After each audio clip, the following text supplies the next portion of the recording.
দীর্ঘ প্রক্রিয়ার পর নাগরিকের হাতে আসছে স্মার্ট জাতীয় পরিচয়পত্র। এতে ব্যক্তিগত পরিচয়ের পাশাপাশি মাইক্রোচিপটিতে থাকছে মেশিন পাঠযোগ্য ৩২ ধরনের তথ্য। রাজধানীর সিদ্ধেশ্বরী গার্লস কলেজে পরিচয়পত্র বিতরণের পরীক্ষামূলক কার্যক্রমে সিটি কর্পোরেশন এলাকার কয়েকটি ওয়ার্ডের নাগরিকদের দেয়া হয়েছে স্মার্ট কার্ড।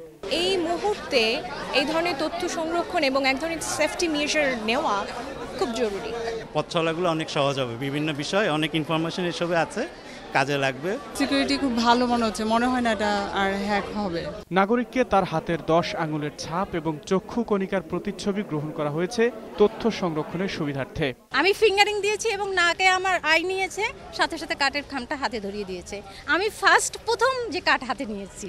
প্রযুক্তি নির্ভর এ কার্যক্রমে প্রাথমিকভাবে কিছু ত্রুটির অভিযোগ করেছেন নাগরিকরা, তবে তার সংখ্যা নগণ্য।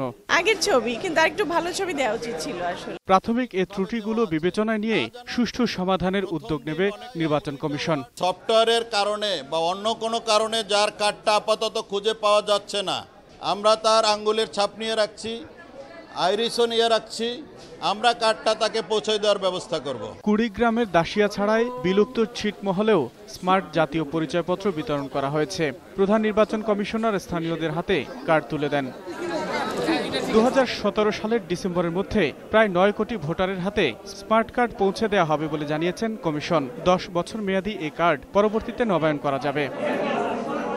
আকবর হোসেন সুমন, 21 টেলিভিশন, ঢাকা।